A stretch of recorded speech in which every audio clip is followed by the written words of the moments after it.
Assalamualaikum warahmatullahi wabarakatuh. Alhamdulillahirabbil alamin wa bihi nasta'in wa la hawla wala quwwata illa billah. Wassalatu wassalamu ala asyrofil anbiya'i wal mursalin sayyidina wa maulana Muhammadin wa ala alihi wa ashabihi ajma'in wa ba'd. Marilah dalam kesempatan pagi hari ini kita tidak lupa memanjatkan puji syukur kehadirat Allah Subhanahu wa taala, yang mana pada pagi hari ini kita masih diberi kesehatan, diberi rahmat saking Allah Subhanahu wa taala, sehingga semua itu perlu kita syukuri dengan ucapan alhamdulillahirabbil alamin. Salawat dan salam senantiasa tercurahkan kepada beliau junjungan kita Nabi Muhammad Rasulullah sallallahu alaihi wasallam, yang kita tunggu-tunggu syafaatnya besok di hari kiamat. Bapak Ibu yang saya hormati, dalam kesempatan pagi hari ini kita tidak lupa mengucapkan kepada Bapak Kasih atau PLT Kakak Depak Bapak Haji Moksar Sarjana Agama, kepada Bapak Kasih Bimas, Bapak Kasih Haji dan Kasih yang lainnya yang saya hormati, Bapak Ibu semuanya. Marilah dalam kesempatan dalam pagi hari ini kami selaku pembawa acara akan membacakan susunan acara pada pagi hari ini. Yang pertama pembukaan, yang kedua menyanyikan lagu Indonesia Raya, yang ketiga pembacaan tafsir, yang keempat publik sensasi, yang kelima penyampaian informasi, yang keenam pembinaan dari Bapak Kepala Kantor, yang ketujuh pengumuman, dan terakhir penutup. Marilah dalam kesempatan pagi hari ini kita buka bersama dengan bacaan Umar Kitab Suratul Fatihah. Alhamdulillah. Allahul Fatihah.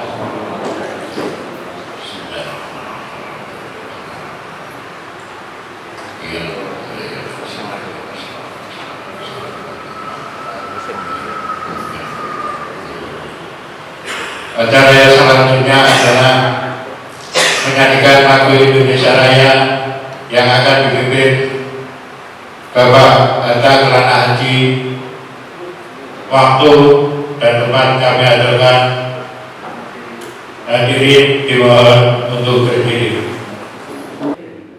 Indonesia tanah airku, tanah tumpah darahku, di sanalah aku berdiri jadi mandu Indonesia kebangsaanku, bangsa dan tanah airku. Marilah kita berseru, Indonesia bersatu. Hiduplah tanahku, hiduplah negeriku, bangsaku, rakyatku.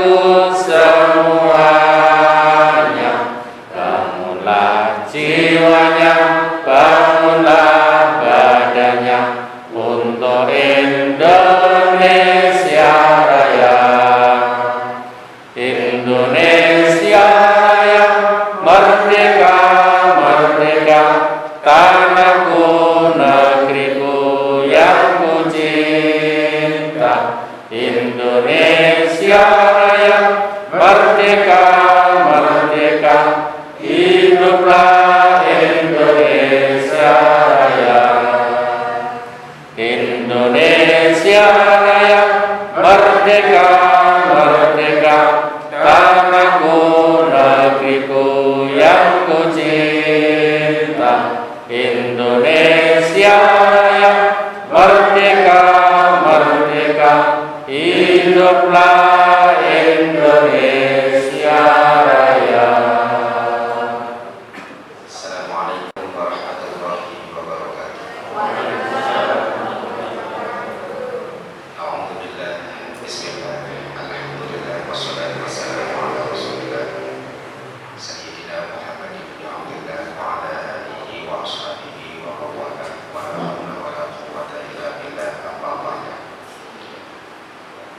Yang terhormat Bapak PRT Kepala Kantor Kementerian Agama Kabupaten Rembang, yang kami hormati Bapak Ibu para pejabat dan sektoral Muslim, dan segenap aparatur sipil negara, keluarga besar Kantor Kementerian Agama Kabupaten Rembang, serta saudara-saudari Bapak Bangli yang kita cintai dan banggakan.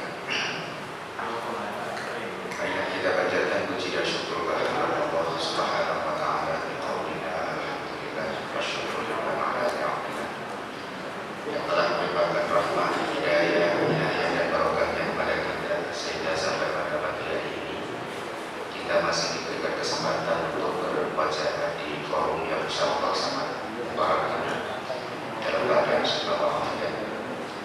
Selawat dan salam semoga senantiasa tercurah pada junjungan kita Rasulullah Muhammad SAW yang telah mengeluarkan kita dengan hormati dan maut dan yang kita harap syafaatnya besok pada hari kiamat.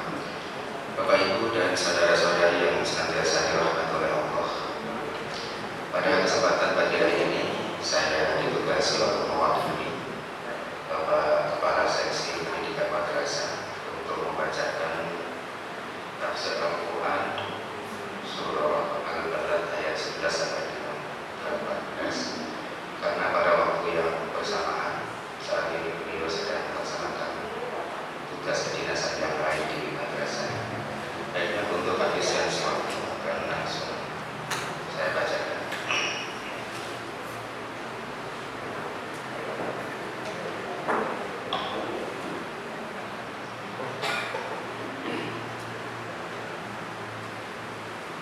A'udzu billahi minasy syaithanir rajim.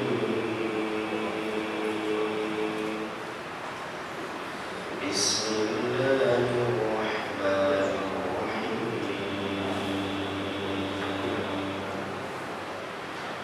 فَلَقَدْ حَمَلَ الْعَقَبَةَ وَمَا أَدْرَاكَ مَا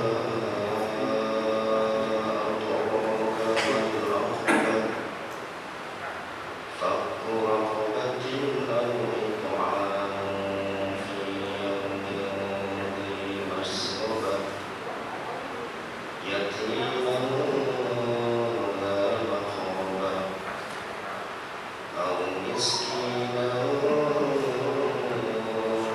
مَتْرَبَةٍ ثُمَّ كَانَ مِنَ الَّذِينَ آمَنُوا وَتَوَاصَوْا بِالصَّبْرِ وَتَوَاصَوْا بِالْمَرْحَمَةِ أُولَئِكَ أَصْحَابُ الْمَيْمَنَةِ صَدَقَ اللَّهُ الْعَظِيمُ. Terjemahan ayat. Tetapi dia tidak menempuh jalan yang mendaki dan sukar. Dan tahukah kamu apakah jalan yang mendaki dan sukar itu? Yaitu melepaskan perbudakan atau hamba sahaya, atau memberi makan pada hari terjadi kelaparan, kepada anak yatim yang ada hubungan kerabat, atau orang miskin yang sangat fakir. Kemudian dia termasuk orang-orang yang beriman dan saling berpesan untuk bersabar dan saling berpesan untuk berkasih sayang. Mereka orang-orang yang beriman dan saling berpesan itu adalah golongan kanan.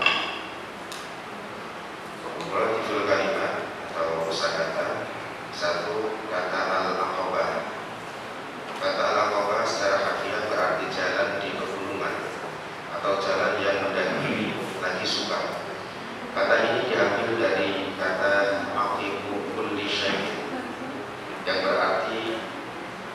bagian akhir dari segala sesuatu. Ada beberapa riwayat mengenai makna kata ini. Kata Al-Qafar menurut riwayat Ibnu Umar berarti sebuah gunung di neraka jahanam. Menurut riwayat Ka'ab Al-Ahbar berarti 70 anak tangga di neraka jahanam. Menurut riwayat Qatadah berarti jalan di pegunungan yang terjal dan sulit. Maksudnya umat Islam diperintahkan untuk melewati akibat-akibat yang sulit itu dengan cara berbuat taat kepada Allah. Yang kedua, kata masgobah. Kata di masgobah. Kata di berarti memiliki, dan kata masgobah berarti paceklik. Ia adalah masdar dari kata sagobah yang berarti lapar. Menurut pendapat lain artinya adalah lapar yang disertai letih. Makna ini senada dengan seluruh riwayat. Di dalam ayat ini kita diperintahkan untuk memberi makan pada hari ketika terjadi makanan menjadi sesuatu yang sangat berharga. Munasabatul ayat atau korelasi ayat. Pada ayat-ayat yang lalu diterangkan kesombongan orang yang memiliki kekayaan. Pada ayat-ayat berikut ini dikemukakan pekerjaan-pekerjaan besar yang perlu diselesaikan oleh kaum muslimin tanpa maksud mencari nama. Tafsir ayat atau penjelasan ayat. Ayat yang ke-11. Dalam ayat ini Allah bertanya, apakah tidak sebaiknya ia merapikan jalan mendaki yang terjal? Artinya manusia seharusnya bekerja keras dan berjuang semaksimal mungkin mengatasi segala rintangan supaya berhasil menyelesaikan pekerjaan-pekerjaan besar dan meninggalkan jasa-jasa besar. Ayat yang ke-12, Allah bertanya kepada manusia untuk memotivasi mereka, apakah jalan mendaki yang terjal itu? Artinya pekerjaan-pekerjaan besar itu memang sulit dikerjakan tetapi harus diatasi. Ayat yang ke-13, Allah menegaskan bahwa pekerjaan besar yang sulit dilaksanakan itu adalah memerdekakan budak. Hal itu karena perbudakan pada waktu itu sudah sangat dalam merusak ke dalam kehidupan masyarakat sehari-hari, baik di dunia Arab maupun di luarnya. Segala aktivitas manusia seperti perdagangan, pertanian, kemiliteran, bahkan kehidupan sehari-hari dan sebagainya tidak akan bisa berjalan dengan baik pada waktu itu tanpa adanya budak yang mengerjakan pekerjaan-pekerjaan berat tersebut. Namun Allah Subhanahu wa Ta'ala meminta umat Islam agar menghapus perbudakan. Pelaksanaannya memang tidak sekaligus tapi berangsur-angsur. Seorang tuan seharusnya dapat memerdekakan budaknya. Inilah yang dirasakan mereka sangat berat. Pemerdekaan budak juga dilakukan melalui cara-cara lain, misalnya dengan saksi pelanggaran-pelanggaran yang hukumnya adalah memerdekakan budak. Juga dengan cara memberi kesempatan kepada budak itu untuk menebus dirinya. Ayat yang ke-14, pekerjaan besar dan berat lainnya yang sulit dikerjakan adalah memberi makan orang pada musim kelaparan, ekonomi murah-marih dan sebagainya. Hal itu karena yang memberi juga membutuhkannya. Namun demikian Allah menguji umat Islam apakah mereka mau dan mampu mengerjakannya. Ayat yang ke-15 sampai 16, memberi makan orang yang lapar pada kelaparan pertama sekali ditujukan pada anak-anak yatim yang ada hubungan keluarga dengan pemberi. Siapa lagi yang akan mau memperhatikan mereka bila keluarganya sendiri tidak mau memperhatikannya karena orang tuanya sudah tiada? Perhatian pada keluarga memang harus didahulukan sebagaimana sabda Rasulullah SAW. As-shadaqatu 'alal miskini shadaqah wa 'ala dzil rahmi zinatan shadaqatun wasilah. Rawahu Ahmad. Sedekah kepada orang muslim miskin adalah sedekah atau amal. Sedekah kepada orang yang punya hubungan keluarga ada dua amal. Itu yang pertama sedekah dan yang kedua adalah silaturahim. Hadis riwayat Ahmad. Selanjutnya yang perlu mendapat perhatian utama adalah orang-orang miskin yang terhempas ke tanah, yaitu orang-orang yang begitu miskinnya sehingga tidak punya tempat untuk berteduh. Mereka misalnya tunawisma, gelandangan, anak jalanan dan sebagainya. Tafsir ayat 17, pekerjaan berat lainnya adalah beriman dan saling menasihati untuk sabar dan menyayangi antara sesama muslim. Sabar berusaha keras mengatasi kesulitan tersebut. Kaum muslimin harus mampu membuktikan imannya dengan melaksanakan sikap sabar ini dan mendorong kaum muslimin lainnya untuk melaksanakannya.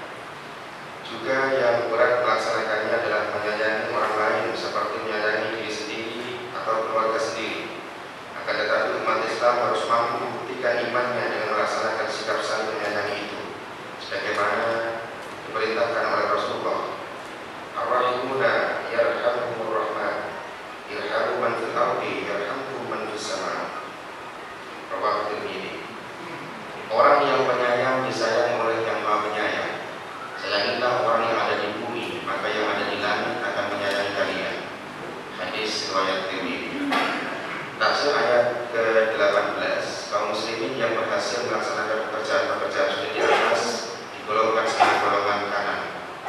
Balasan dari golongan kanan tersebut adalah surga yang penuh nikmat, sebagaimana dinyatakan dalam surah Al-Waqiah. Bapak Ibu dan saudara-saudari yang senantiasa dirahmati oleh Allah, kesimpulannya, satu, kaum muslimin harus mampu menyelesaikan pekerjaan-pekerjaan besar dan berat. Dua, pekerjaan-pekerjaan besar dan berat yang urgent pada kemanusiaan itu misalnya memerdekakan budak, memberi makan orang lapar pada saat kelaparan, dan menasihati untuk sabar dan saling menyayangi. Dan yang ketiga, mereka yang mampu melaksanakan pekerjaan-pekerjaan besar itu digolongkan golongan kanan, yang imbalannya adalah surga yang penuh nikmat. Demikianlah pembacaan tafsir surah Al-Balad ayat 11 sampai dengan 18. Semoga bermanfaat. Assalamualaikum warahmatullahi wabarakatuh. Assalamualaikum warahmatullahi wabarakatuh. Wabillahi nasta'in wal muwaffiqin sayyidina wa maulana Muhammadin wa ala alihi wa sahbihi ajma'in. Rabbi shrah li sadri wa yassir li amri wahlul 'uqdatam min lisani yafqahu qawli. Yang terhormat Bapak Pelaksana Tugas Kepala Kantor Kementerian Agama Kabupaten Rembang, yang kami hormati Bapak Ibu Kasih Penyelenggara, yang kami hormati Bapak Ibu pengawas, baik pengawas madrasah maupun pengawas KRI, yang kami hormati Bapak Ibu penyuluh agama Islam, kemudian yang kami hormati Bapak Ibu ASN serta para mengabdi Kantor Kementerian Agama Kabupaten Rembang.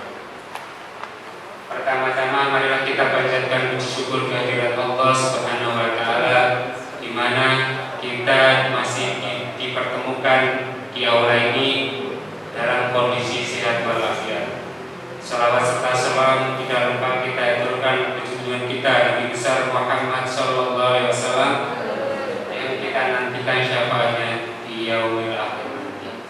Bapak Ibu yang kami hormati, sebelum saya memulai materi, saya bercerita terlebih dahulu. Ini adalah pengalaman saya pertama kali berbicara di depan umum dengan audien yang begitu banyak. Jadi udah grogi, dredeg duluan Pak. Dredegnya bukan kali ini aja, tapi udah dari 3 bulan yang lalu. Setelah Pak Kasubag nge-share jadwal sensasi, terus terang Pak, selama 3 bulan setengah itu saya selalu kepikiran sensasi. Toilet, sensasi lagi, makan, tidur, terus pikiran terus Pak. Sampai setiap jalan ke berangkat kerja, pulang kerja, di motor itu mikirnya sensasi besok ngomong apa ya, besok ngomong apa ya, itu yang selalu terngiang-ngiang di benak saya. Dan lebih-lebih ketika hari Senin tiba, itu panas dingin Pak. Sepanjang mengikuti sensasi itu yang dipikirkan hanya di otak saya itu besok ngomong apa ya, besok ngomong apa ya. Jadi itu yang selalu yang di benak saya. Itu yang menjadi beban. Sungguh sensasi itu bikin kita berubah. Oke. Bapak Ibu yang kami hormati, langsung aja saya akan memulai pemaparan materi. Kali ini saya akan membawa materi tentang Perval Simpatika Online. Kenapa saya mencetuskan ini Perval Simpatika Online? Ini dilatar belakangi salah satunya adalah tempat penyimpanan berkas di kantor. Seperti yang kita ketahui bahwa Penma dengan ruangan yang begitu sempit, dengan intensitas pekerjaan yang banyak, tentu saja kalau sering terjadi pemberkasan itu ruangan akan penuh dengan berkas. Yang itu yang kita antisipasi ke depannya, biar untuk meminimalisir berkas menumpuk di ruangan Penma, kita usahakan untuk membuat aplikasi ini, Perval Simpatika Online. Yang kedua, mengurangi penggunaan kertas. Ini dengan Perval Simpatika Online ini terus terang banyak pengaruhnya dengan penggunaan kertas, terutama di lingkungan Kemenang, terutama lagi di bagian Penma. Dengan Perval Online ini kita tidak harus memprint setiap pengajuan verbal yang kita laksanakan, yang kita kasihkan ke guru atau madrasah yang bersangkutan. Ini kita kasih file PDF atau soft copy, kemudian madrasah atau sekolah tersebut atau guru tersebut yang print sendiri. Dari segi di Panpuna kita akan benar-benar memangkas jumlah penggunaan kertas. Yang selanjutnya saya mengikuti tren perkembangan teknologi. Ini jelas dulu waktu boomingnya Facebook, kita ikuti Facebook, WhatsApp, ikuti WhatsApp. Kemudian sekarang di masa pandemi boomingnya dengan Google Form atau Google Spreadsheet, Google Classroom. Kita harus semua mengikuti perkembangan itu untuk mempermudah kerjaan kita agar lebih mudah dan cepat. Latar belakang selanjutnya adanya mengurangi kerumunan massa kata orang. Ini di masa pandemi seperti ini emang kita dianjurkan oleh pemerintah untuk mengurangi kerumunan massa agar tidak terjadi penularan COVID-19 tersebut. Yang selanjutnya menghindari berkas terselip. Ini adalah pengalaman pribadi saya. Saking banyak berkas yang masuk ke saya, jadi sampai verbal itu terselip tidak ke verbal lama saya. Kemudian si yang bersangkutan itu nelpon saya, Pak, kenapa verbal saya, pengajuan verbal saya tidak di verbal? Ternyata ya itu tumpuk berkas-berkas yang lain. Untuk menghindari ini, makanya saya bikin Perval Simpatika Online.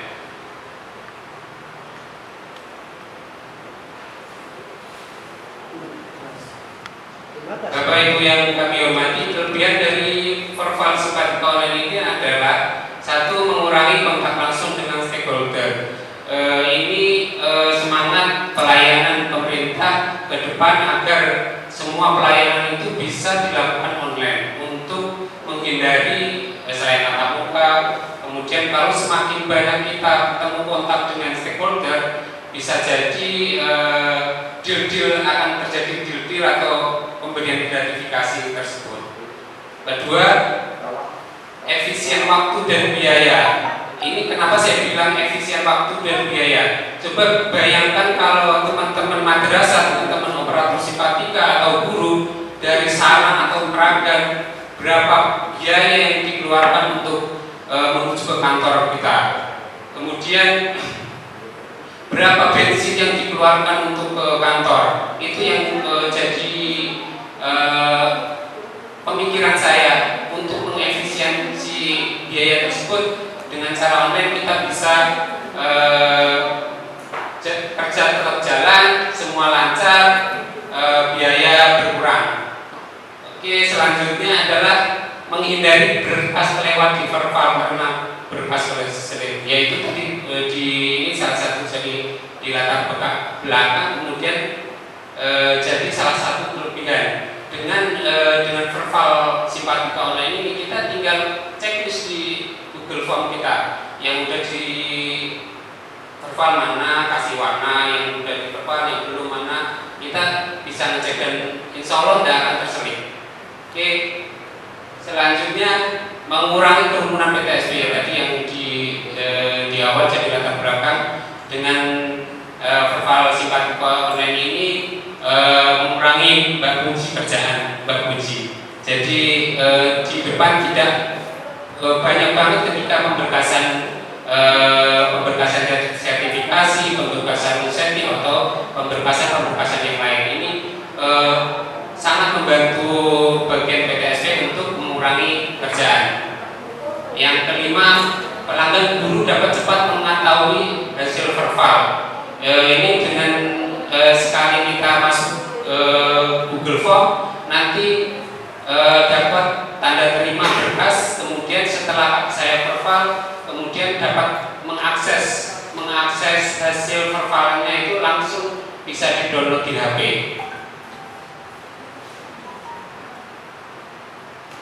Bapak Ibu yang kami hormati, selanjutnya adalah kekurangan dan kelemahan dari verbal simpatika online. Untuk verbal simpatika online ini perlu ruang penyimpanan yang besar atau hadis yang besar. Ini karena di setiap Google Drive yang disediakan di email masing-masing itu hanya dibatasi sebesar 15 GB. Jadi kita kalau membuat Google Form dengan mengupload berkas itu hanya untuk satu email, itu hanya untuk satu Google Form. Jadi saya di Penma itu udah nambah 4 atau 5 email untuk mengantisipasi kekurangan ruang penyimpanan ini. Oke, selanjutnya bila terjadi gangguan internet ini, kalau terjadi gangguan internet ya jelas akan mengurangi kecepatan dalam pelaksanaan verbal.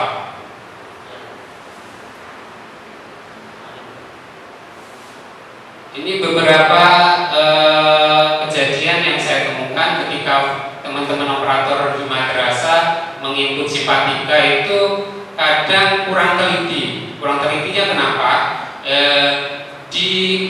Mohon maaf, ini ijazah ada nama, tanggal lahir dan sebagainya. Itu ketika input di simpatika itu tidak benar-benar menyesuaikan dengan ijazah atau KTP atau KK. Ini ada tulisan musyaroah double R, tapi di sini musyaroah. Dan ini harus benar-benar ditolak benar. Soalnya ini data untuk satu kali input untuk selamanya di simpatika. Selanjutnya adalah ini ada SK pengajuan PTK baru dari madrasah. Ada SK dengan nomor tahun 2021. Padahal ini baru tahun 2020. Ini yang harus benar-benar diperhatikan untuk guru maupun operator madrasah. Dan di sini diinputan di simpatika yang benar, tapi di TMP-nya tahun 2020. Di sini 2021. Ini jelas-jelas ini yang perlu diperhatikan kita semua biar dalam penginputan berkas di simpatika itu benar-benar valid. Oke, selanjutnya ini contoh form S39. Di simpatika itu banyak banget formulir-formulir yang banyak dan saya tidak hafal satu persatu. Misalkan S25 itu S keaktifan kolektif, S39 itu form insentif, SKBK itu S29D, kemudian S41 itu formulir untuk AKG, S42 itu S dan SS lengkap yang lain. Saya tidak hafal. Banyak banget kalau